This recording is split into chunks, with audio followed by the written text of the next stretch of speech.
እኔ ወንድ ወዳጅ ነኝ አለ። አንተንም እኔ ወድጄ ነው በጣም አፍቅሬህ ነው ምናምን አለኝ። በኢየሱስ ስም ነው ያልኩት።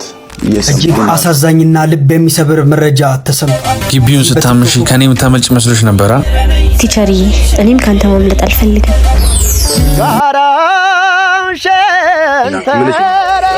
ቸከሷ ቺት እንዳደረገችብኝ ውስጤ እየነገረኝ ነው። በዛ ላይ አርቲስት አንተነህ ከአንድ ፓስተር እጅግ አጸያፊ ጥያቄ ተጠይቋል። የተጠየቀው ጥያቄስ ምንድነው? ፓስተሩስ ማን ነው? አንድ ወጣት ቲክቶከር ሁላችንም የምናውቀው እንግዲህ ህይወቱ አልፏል። ይህ ወጣት ቲክቶከር ማን ነው? እነዚህንና ፈታ ዘና የሚያደርጉ ጥርስ የማያስከድኑ ቪዲዮዎችን በዛሬ ቪዲዮ እንመለከታለን።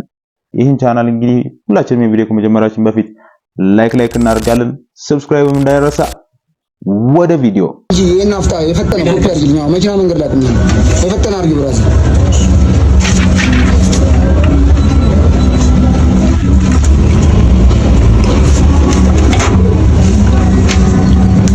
ዋው ካለው ችግር አንፃር 3 ቀን 4 ቀን ተሰልፈን ከምንቸገር የፈለገ ቢሆን በቃ ኮፒን ፕሪንት ምን ብናራባ ሁላ ቦምባስቲክ ሳይድ አይ የተሻለ ነው ብዬ አስባለሁ። ምን ትላላችሁ በዚህ ጉዳይ ላይ? ኦ ማይ ጋድ ሸንተረሩ ጋርዶኝ እንዳልመጣ ፍቅርሽ ተቀምጦ ከልቤ ዘወጣ እሳቱ ነደደ ልቤን አቃጠለው አትወጂኝ እንደሆን ፍቅርሽን ከልክው ነካጣል ይወዳል ፍቅርሽ ለነብሎሽን ይችላል። አንደኛ ነው ድምጽ። ምን አለ በቃ እንደ ሪሚክስ የምትሰሩ ሰዎች በቃ ሙዚቃ አካባቢ ላይ ያላችሁ ሰዎች ይሄን መሰለ እንቆ የሆነ ሰው ደግሞ ምን አለ ብናወጣና ትልቅ ደረጃ ብናደርስ። መምህር ይውጃት መጥቻለሁ። ግቢውን ስታምሺ ከኔ የምታመልጭ መስሎሽ ነበር? ቲቸሪ እኔም ካንተ ማምለጥ አልፈልግም።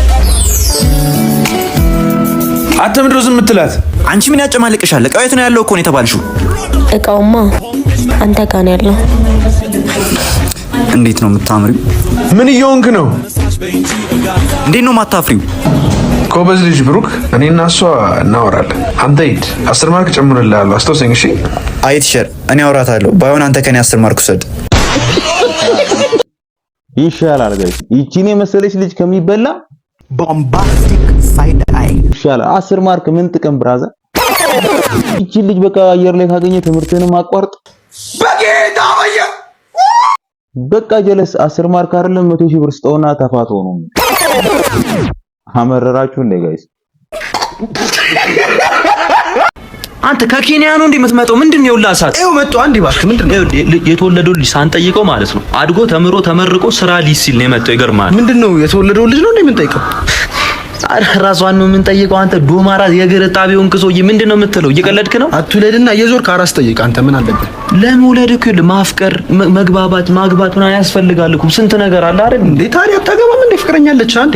ፍቅረኛ አልነገርኩሽም። ለካ ተለያየን። አንተ ለካ ፍቅር እውር ነው። አጋዘን የመሰለች ልጅ ምን ሆኜ ነው ከሷ ጋር ይሆንኩት? አያቴ ግንበኛ ነበር ታውቃለህ። ስራ ሊሰራ ሲወጣ የሚለብሳት ሹል ጫማ ነበረች። አሸዋ ሊገርፍ ሲል እሱን ጫማ ነው ተመስሎ እሱ እንዳስታወሰች ይገርማል። አይዞህ በእናትህ እረዳሃለሁ። ራስ አይዞህ። እኔ ምንም አልሆንኩ። እኔ ፈታ እያልኩ ዋው አጋዘን መስለች። አንተ ዱር ምን ልሰራ ሄድክ ነው? ሲጀመር እንስሳ ስር ምን ትሰራለህ አንተ? ቦምባስቲክ ሳይድ አይ እንዳታመሩ ጋይስ። ስማ ወይ ታውቀኛለህ አይደል? የሆነ ነገር ቀድሞ ከመሆኑ በፊት ነው ሽክክ ካለኝ ነው። ውስጥ ጠንካራ ውስጥ ነው ያለው። ምን እሺ እኔ ቸከሷ ቺት እንዳደረገችብኝ ውስጤ እየነገረኝ ነው። በዛ ላይ ደግሞ ማለት ነው አይቻታለሁ በአይኔ በበረቱ ተከታትለ ምናምን እጅ ከፉ ይዣታል። ከወንድ ጋር ይዣታል እና ውስጤ ለመነው። እንደዛማ ከሆነ ውስጥህን ለመነው ውስጥን አድምጥ ይሻላል። አዎ ታውቃለህ፣ ባትይዛት ነበር ያንተ ውስጥን ነው ያንተ አረተውቶ ሴቶችን ታቸው በእናትህ እኔ እኮ ለአምላክ ሰጥቷቸው እኮ እነሱ ነገር እና ባትሰጥስ የአምላክ አይደለም። እኔ ያው ሚስቴን እጅ ከፉ ነው ያስኳት። ነገር ግን በቃ አላ የሆነ ነገር ልፈጥር ነበር፣ ግን ባለቤቴ ናት። ሌላ ሴት ብትሆን ገላታ። ሌላ ሴት ብትሆን አዎ ባለቤቴ ኮለሽ ምን አገባኝ ብዬ ተመለስኩ። ሴቶች እጅግ በጣም ከባድና ቀላል ነው። ከባድና ቀላል ደስ ይላል። ያዝልቅላችሁ። ምንም ነገር አልገባኝም ጋይስ። በህልሙ እጅ ከፍንጅ ያዛት። ሰው እንዴት ያን ሁሉ ቀን ኖሮ እንዴት በአንድ ቀን ይሞታል? እንዴት የበላ ነው የጠጣ ነው ለአንድ ቀን ብቻ ነው እንደዚህ የሰራ ነው ቂጣችን እስኪንቀጠቀጥ ድረስ የሰራ ነው ለአንድ ቀን ነው? እንዴት ከዛ ሁሉ ሰው ጋር የተጋጨሁት አንድ ቀን ለመሞት ነው? ዋይ እውነቱን ነው። ለምንድን ነው ቆይ እናንተ የምትሞቱ ሰዎች ቦምባስቲክ ሳይድ አይ ለምን 10 ዓመት አትሞቱ?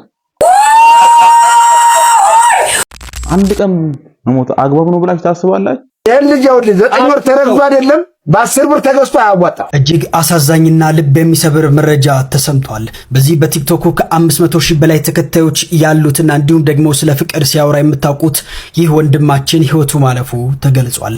ይህ ወንድማችን ስለ ፍቅር ከአቤኒ ጋር በሚል በቲክቶክ ገጹ ስለ ፍቅር ብዙ ሀሳቦች ሲሰጥና ሲያስተምር ይታወቅ ነበር። አሁን ላይ በሚያሳዝን ሁኔታ ገና በወጣትነቱ ህይወቱ እንዳለፈ መረጃዎች ወጥቷል።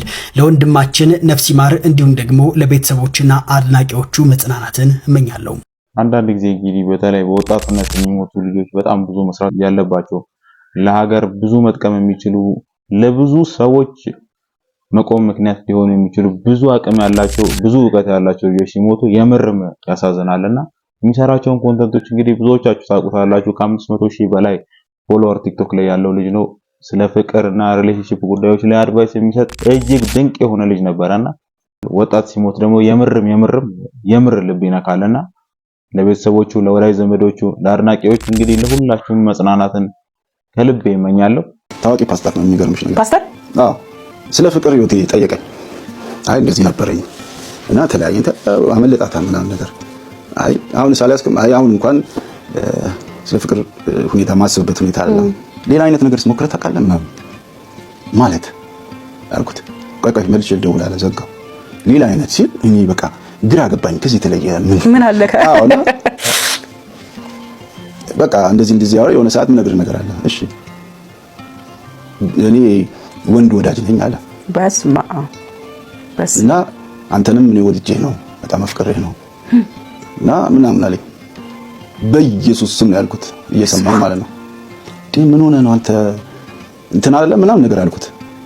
ፓስተር አይደለም ወይ? አዎ እና ወድጄ አይደለም እንዴ ቪዲዮዎቹን ባሳይሽ በግል ላሳይሽ ይችላል። ቪዲዮዎቹን ባሳይሽ አታምኚ። እባክህ በቃ ሚስጥሬን ጠብቅልኝ። በጣም የሚያሳዝን ጉዳይ ነው። እንግዲህ በዚህ ጉዳይ ላይ ህዝቡ ለሁለት ተከፍሎ ይገኛል። ገነት ንጋቱ በዚህ ጉዳይ እጅግ በጣም እየተወቀሰች ትገኛለች። ይህም አርቲስት አንተነህ እንግዲህ ሰዎች እየወቀሱት ይገኛሉ። አንደኛ እየተወቀሰበት ያለበት ምክንያት ይህንን ፓስተር ብዙ ሰዎች እየተሸወዱበት ያለውን ፓስተር ለምን አጋልጣችሁ አልሰጣችሁም? ብዙ ሰዎች ምዕመናን ብለው ከሱ እየተማረን ነው ብለው ተጠቂ እንዳይሆኑ እንግዲህ እሱ ሲናገር ሙሉ ኢንተርቪው ያያችሁ ሰዎች ይህ ፓስተር በቴሌቪዥኖች ፕሮግራም ያለው ትልቅ ፓስተር ተብሎ እንግዲህ የሚያገለግል ይህንን መረጃ እና ማስረጃን ህዝቡን ለመታደግ ሲል ገልጦ ይሄን ነገር አጋልጦ ህዝቡን እና የሚከተሉትን ሰዎች ከዚህ ሰውዬ መታደግ አለበት የሚል ሐሳብ እያነሱ ነው። ገነት ንጋቱም እንግዲህ የተወሰነውን ነገር ብቻ አሲ ቢዝነስ ማቅረብ ሳይሆን አንዳንድ ጊዜ ደግሞ ለሰዎችም የሚጠቅም ነገር ሰዎችንም ለመከላከል ለሰዎች ደህንነት የሚሆን ነገር አጋልጣ ይሄንን ነገር ኃላፊነት ወስዳ ይሄንን ጉዳይ መረጃውን አውጥታ ህዝቡን ልትታደግ ይገባል የሚል እጅግ በጣም እንግዲህ ወቀሳ እየደረሰባት ይገኛል። ስለዚህ አይነት ነገር እንግዲህ አንዳንድ ጊዜ ዩቲዩብ ላይ መስራት ዩቲዩብም ደስ አይለውም። ብዙ ማብራሪያ ስለዚህ ጉዳይ መስጠት አልችልም። ነገር ግን በጥቂቱም ቢሆን እንግዲህ በዛሬው ቪዲዮ በታዘና እንዳላችሁ ተስፋ አረጋለሁ። አንዳንድ ደግሞ መረጃዎችንም እንዳገኛችሁ እርግጠኛ ነኝ። ሰብስክራይብ እና ላይክ በማድረግ እንግዲህ የተሰማችሁን ስሜት ሐሳብ አስተያየታችሁን ደግሞ ኮሜንት ላይ ጻፉልኝ። የዛሬ ቪዲዮ ይሄን ይመስል ነበር። በቀጣይ ባዝናኝ ባስተማሪ ትምህርት ሰጪ ፕሮግራሞች ተመልሰን እስከምንገናኝ ያው ብዙ ማሻሻል ያለብኝ ነገር እንዳለ አውቃለሁኝ። እያደኩ ነው፣ እየሞከርኩ ነው መረጃዎችን ይዤ ለማምጣት እናንተን ፈታ ዘና ለማድረግ ገና እንግዲህ በዳዴ እየሄድኩኝ ነው። እናንተንና ፈጣሪን ተስፋ አድርጌ ነው እንደምትረዱኝ ሰብስክራይብ ላይክ አድርጋችሁ እንግዲህ ብዙ ቦታ እንድደርስ እንደምታግዙኝ ተስፋ አደርጋለሁ። በቀጣይ በአሪፍ በምርጥ ፕሮግራሞች ተመልሰን እስከምንገናኝ ሰላም ሰላም ሰላም ከእናንተ ጋር